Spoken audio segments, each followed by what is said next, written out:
Chapter 1. The Pilots. The year is 1969. Seattle gets its first Major League Baseball team, the Seattle Pilots, and the people of Washington will celebrate and cherish them forever.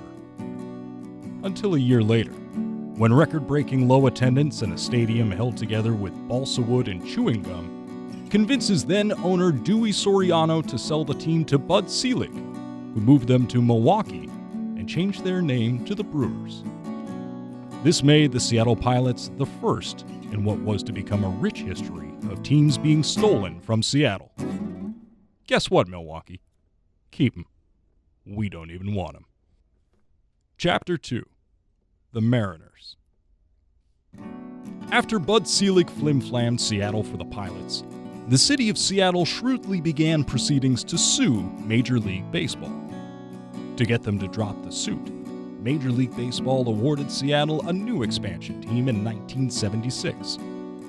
The Mariners, in reference to the rich maritime culture in Seattle, debuted on April 6, 1977, to a sold-out crowd of 57,762 fans at their new stadium, the Kingdome, a utilitarian monstrosity of concrete and slate, which would become their home/prison for decades to come.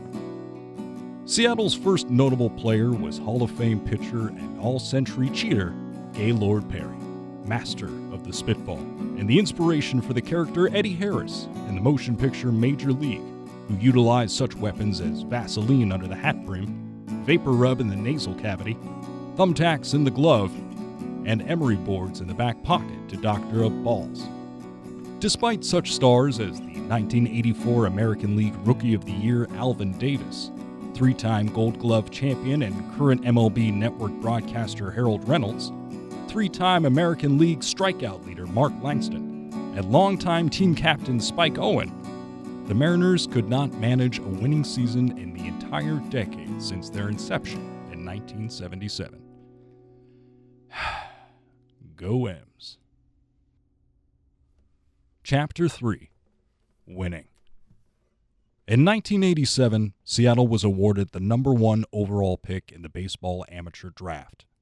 With that pick, the Mariners selected Ken Griffey Jr., the son of Cincinnati Red great and 2-time World Series champion Ken Griffey Sr. Jr., or the Kid, as he would come to be called, was hand-delivered to Seattle by angels and gifted its residents and all true baseball fans with the most elegantly flawless swing in the entire 140-year history of Major League Baseball. He was simply natural. Chapter 4. 1991. In 1991, after 15 years of futility, the Seattle Mariners managed their first winning season and began a baffling and unfamiliar circumstance for Seattle sports fans called a winning tradition. This unprecedented success was led by future Hall of Famers Ken Griffey Jr. and the Mega Man arm cannon wielding Randy the Big Unit Johnson, along with 7-time All-Star and most feared hitter in the league, Edgar Martinez, original party animal Jay Buhner, turncoat Tino Martinez, and gifted sociopath Alex Rodriguez. This winning tradition in Seattle, it was weird. No one knew how to handle it. Chapter 5. Beating the fucking damned Yankees. 1995. The Mariners versus the Yankees. In 1995, those spunky Seattle Mariners met the feared and hated New York Yankees in the American League Division Series. It would begin the most dramatic series of events in club history. The 5th and final game in the series was tied at 4 going into the 9th, and the Mariners needed someone to relieve exhausted veteran Norm Charlton. With human choke machine Bobby Ayala waiting in the wings, and a capacity crowd of 57,000 rabid Kingdome spectators shouting, "Randy, Randy, Randy." Notably cool-tempered manager Lou Piniella did the unthinkable and summoned 6'10" Cy Young champion Randy Johnson from the bullpen for relief. amidst thunderous roars, managing to drown out even the raucous clamor of Guns N' Roses' Welcome to the Jungle blaring from the loudspeakers. That's when Randy Johnson went to work. The earth shook as Johnson proceeded to pitch the 9th, 10th, and 11th innings, only giving up 1 run and striking out 6. Then, history arrived, fashionably late for her date with destiny. Down 4-5 in the bottom of the 11th, ladies' man Joey Cora leads off with a bunt single. Then, the savior of baseball in Seattle, Ken Griffey Jr., drilled a shot through the gap to advance Cora to third. And that's when Edgar Martinez stepped up to the plate. Edgar, throughout the division series, had been a one-man army, single-handedly responsible for driving in 11 runs against the Yankees. The king of doubles did what he was made to do. With an 0-1 count, the man we in Seattle called Poppy ripped a scorching line drive down the left field line off bewildered Yankees reliever Jack McDowell. Cora scores from third. We're tied.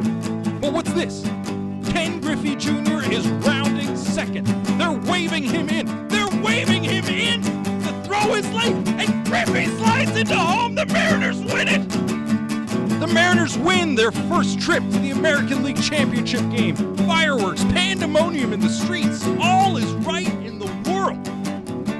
A human dog pile of joy and redemption piles onto the kid. Baseball is saved in Seattle. The Mariners would go on to lose the American League Championship Series to the Cleveland Indians. But the drama and chaos of that 1995 series can never be erased. If you happen to live in Seattle and find yourself lucky enough to run into Jay Buhner, Edgar Martinez, Dan Wilson, or anybody else, don't bore them with your life stories. Just nod, smile, and say, thank you. Thank you for everything. Hey, thanks for watching. And check out our podcast, Everything You Know Is Wrong, on iTunes, Stitcher, and right on our website at everythingyou.com. And especially be sure to check out our episode with the man who has been fueling the Seattle Mariners for the past 18 years, Chef Jeremy Bryant. You can click on this link right here.